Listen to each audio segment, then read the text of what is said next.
मकान सौदे में 67,34,000 रुपए धोखाधड़ी को लेकर प्रेस वार्ता का आयोजन। वाराणसी के चौक थाना क्षेत्र स्थित बाबर शहीद गली में 2 मकानों की बिक्री के नाम पर करीब 67,34,000 रुपए की कथित धोखाधड़ी का मामला सामने आया है। इस संबंध में मकान मालिक किशन सेठ की तहरीर पर चौक थाने में राजेश कुमार सेठ समेत उसके परिवार के 6 लोगों के खिलाफ मुकदमा दर्ज किया गया है। नाटी इमली की महेशनगर कॉलोनी निवासी किशन सेठ ने पुलिस को बताया कि बाबर शहीद गली स्थित उनके 2 मकानों का सौदा राजेश सेठ से 1,51,00,000 रुपए में तय हुआ था। पहला मकान 27 अक्टूबर 2023 को और दूसरा 28 नवंबर 2024 को बैनामा किया गया। आरोप है कि सौदे के समय आरोपित ने पूरी रकम अदा करने का भरोसा दिलाया था। शिकायत के अनुसार शुरुआत में आरटीजीएस, चेक ड्राफ्ट और बैंकर्स चेक के माध्यम से अलग अलग तिथियों पर किस्तों में भुगतान किया गया। बाद में जब अंतिम हिसाब किताब किया गया तो तय कीमत और बैनामों में दर्शाई गई रकम में बड़ा अंतर सामने आया। दोनों मकानों की कुल तय कीमत 1,51,00,000 रुपये थी, जबकि बैनामों में कुल 83,66,000 रुपये ही दर्शाए गए, जिससे 67,34,000 रुपये बकाया रह गए। किशन सेठ का कहना है कि बकाया राशि चुकाने के लिए आरोपित ने 6 माह में 73 किलो 595 ग्राम चांदी देने का आश्वासन भी दिया था, लेकिन बाद में वह इससे भी मुकर गया। पुलिस ने तहरीर के आधार पर मामला दर्ज कर जांच शुरू कर दी है।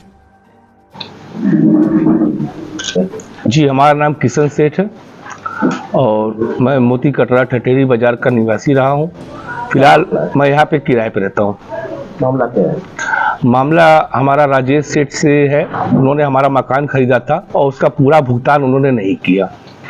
राजेश सेठ कहाँ के रहने वाले हैं? हमारे मकान के ठीक सामने मोती कटरा में उनका भी मकान है, सी के 17/5। क्या तय हुआ था और क्या बचा है?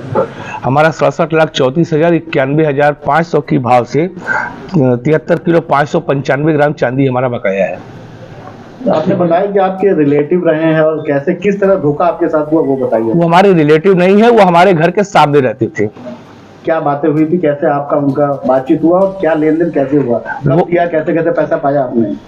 2022 में हमारा उनका जो है हमारे मकान का सौदा हुआ था और 1,51,00,000 रुपए में उसको उन्होंने 2 अलग अलग रजिस्ट्री के माध्यम से हमको 83,66,000 रुपया उन्होंने मुझे भुगतान किया और बाकी जो पैसा बच गया 66,34,000 रुपए वो उन्होंने चांदी के रूप में बना करके 73 किलो 500 ग्राम 595 ग्राम अभी तक उन्होंने मुझे पेमेंट नहीं दिया है। आप भी व्यापारी हैं क्या चांदी? जी हाँ, तो बताइए। हम चांदी के व्यापारी हैं और वो भी चांदी सोने के व्यापारी हैं। तो ये जो 67 लाख रुपया ये चांदी के रूप में आप लेने वाले? जी, हमारा उनका यही तय हुआ था कि हमको वो चांदी के रूप में भुगतान करेंगे। एग्रीमेंट वगैरह किया आपने? जी, इसका कोई एग्रीमेंट है आप? जी हाँ, है हमारे पास एग्रीमेंट। अब क्या कह रहे हैं वो इस समय जो है कह रहे हैं कि हम तुम्हारा कोई बाकी नहीं है, हमने जो देना था दे दिया। इसकी शिकायत आपने पुलिस थाने में की है? जी हाँ, हमने इसका शिकायत पुलिस थाने में किया है, जो कि FIR दर्ज हो चुका है, उसकी विवेचना चल रही है। तो चांदी का रेट जब आपने तय किया था तब रेट कुछ और था और आज रेट कुछ और है। आपके मन में लालच तो नहीं ना आ गया कि रेट बढ़ गए? तो भैया हमारा चांदी का रेट जब वो मान लीजिए कि जो है 91,500 से घट के अगर 50,000 भी हो जाता तो हमको तो मिलना चांदी ही था। हम लोग चांदी के व्यापारी हैं, हम अगर हमें उसी समय पैसा दे देते तो उस समय जो भाव था उससे भी चांदी ही खरीदते। ठीक है, और आज भी हमको चांदी से ही मतलब है क्योंकि हमारा कारोबार चांदी का है। तो हम उसका जो है जो मकान मैंने बेचा था उसको इसीलिए बेचा था ताकि मैं चांदी खरीद करके अपने कारोबार को आगे बढ़ा सकूं। तो पैसे नहीं चाहिए, चांदी चाहिए आप? जी बिल्कुल, हमें चांदी चाहिए, हमें पैसे से कोई लेना देना नहीं है। क्या मांग करते हैं?